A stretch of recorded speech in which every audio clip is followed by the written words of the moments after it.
23-year-old real estate entrepreneur and leasing business owner. I have 4 people that report to me, and today I'm here to talk to you about how I lead that team. I'm still very new to this and I'm still learning a ton, but there's a lot that I've learned in the last couple of months of leading a team, and I want to talk to you about how I do that and the ways that I'm trying to improve doing that. I'm definitely not perfect. I'm definitely not where I want to be, and I've just learned a lot. So I wanted to compile it into a video. First thing that I want to say is being a leader is important when you lead by example. You need to lead by example. You can't be the one that's telling people to go, shovel and dig out this hole when you're not willing to do it either. It's so important when you're a leader to lead by example. If you're going to tell somebody to go do something, you better have the ability, have or will be willing to go do it, and you do it by example. So if you're showing them how to do it, you better be good at doing it. You better know how to do it.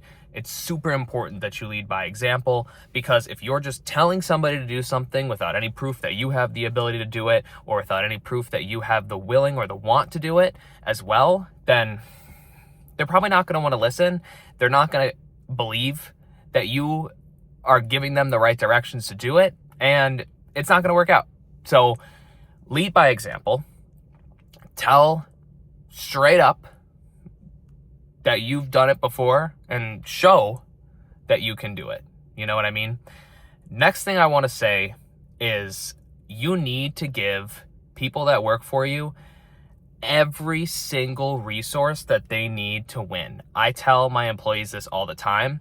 I just want to keep giving you resources to win. Like, that is my goal, and I don't want it to be at their detriment. Like, I don't want them to have more work as a result of me giving them more resources, right? Like, these resources should take away from the things that they are already, feeling like they shouldn't have to do, and putting them in a position where they can make more money, right?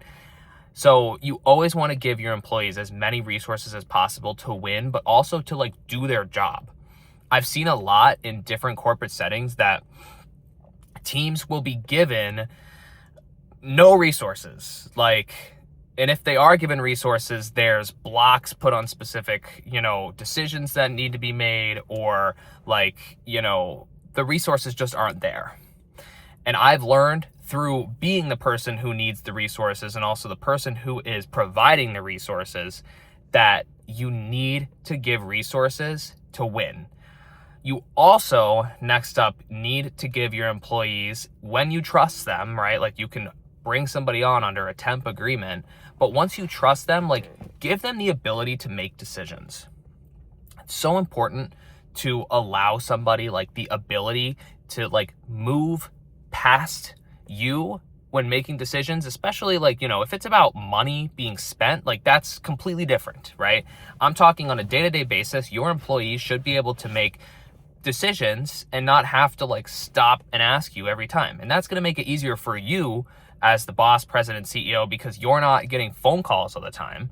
But also, it's going to let the process move smoother. You know what I mean? If every single stop they have to call you and ask for permission, or they have to call you and ask you to add something to their resources or anything like that, you are not doing your job as the manager, president, CEO, whatever, because you're not giving them the resources to win. You're not giving them the ability to make decisions, and to stand on their own decisions, right? Employees should be able to just stand on their own decisions and do what they have to do to get their job done.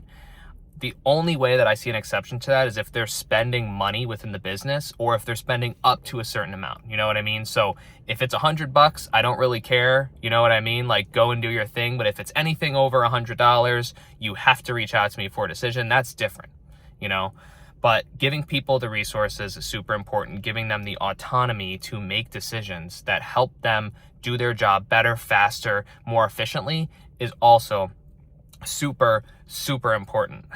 The next thing that I want to let you know about this is you have to be on top of your stuff, and you have to be quick to doing things and quick to giving resources. The moment that you are lazy with stuff and you're, annoyed when they reach out to you and ask for resources, you end up becoming not only the problem and the bottleneck in your business or your corporate setting, but you also are leading by example of being slow. So like, I've had managers in my time in my career who are just slow. Like, they're slow.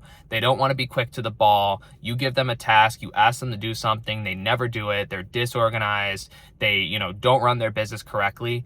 You do not want to be that person. Like, the moment that you start doing that, you allow everybody else in your business to act like that too, to be disorganized like that too, and that is ultimately going to destroy your business. So this goes back to the first point of leading by example, right? But you want to lead by example of being quick, of getting back to people fast, getting back to, answering questions fast, giving resources fast, fixing problems fast. Like, once you start being fast, your employees are excited, they're fast, they're on a high pace. You want to be on a high pace too, to set that tone.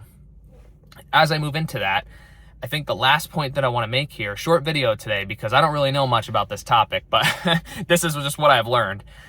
Setting the tone of your workplace is super important. Like, you need to be the one to set the tone of like, this is how we're doing things. This is how things are, going to shake out. Like, you need to be quick, efficient as much as possible, because the moment that, like I said, you get lazy, you get annoyed, you get unresourceful, all that good stuff, you just create problems. You know what I mean? You create slowness, you create whatever else that you're doing is going to rub off directly onto your employees. So don't treat your business like crap because you have other people who are doing work for you. It's not an excuse to like sit back and do absolutely nothing. You have to stay, support, give them resources, help them build, help them grow better careers, tell them you want them to grow better careers, lead by example, and be fast. Set the tone fast. You know what I mean? You want to be the one who's the fearless leader, who's setting the tone about being quick, getting right back to things, answering tasks fast. Like, those are the things that, will help set the tone within your business that will give your employees the motivation to build. The last thing that I think I want to say is just give your employees some freedom. Be flexible and lenient, but set boundaries. It's so important that you set boundaries and you stick to those boundaries, but at the same time that you also are flexible, flexible with allowing time to do life things, flexible with, allowing bonuses, flexible with allowing lunches. Like, you want to be flexible and you want to give them the sense of autonomy and freedom, that they're not tied to just constantly running your business. Like, that's not going to help. That's not going to work for you. So these are some things that I've learned of leading a team, some things that I kind of put together. I know it's nothing crazy. I know the video is kind of jumbled, but I learned this stuff, and like, I really do think that these points will help you if you're not leading a team now, leading a team in the future. And if you're leading a team now, taking a step back and auditing what you're actually doing to help you lead a team in a quicker, more efficient manner that's going to help your business grow, right? Because that's what these employees are around for. They're here to help your business profit, to help you buy your time back, to help you grow your business into something amazing. And I will tell you from personal experience, the moment that I hired my first employee, I realized that finding great people and treating great people well and working with great people and adding great people to your team will ultimately help you double, triple, quadruple your business way quicker, right? Because you have more bodies, more people who are helping you win, who are helping you get to the same exact goal. Yes, are you going to pay for it? Yes, is it going to be costly? Yes, is it going to be annoying sometimes? But it's way better than being a one-man band. It's way better than doing everything yourself. And it feels great knowing that you are, giving back to the job economy, or whatever it's called, the job market. And you are, putting yourself in a position where your business can grow. So with nothing else being said, hopefully you got some value out of this video today. If you like my content, please leave a comment down below.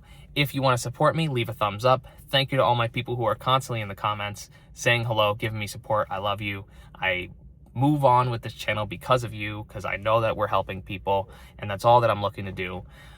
If you like this kind of content, subscribe down below. I make new videos every single day about business, entrepreneurship, motivation, personal development. So if you like this kind of content, subscribe. And until next time, thank you so much for watching.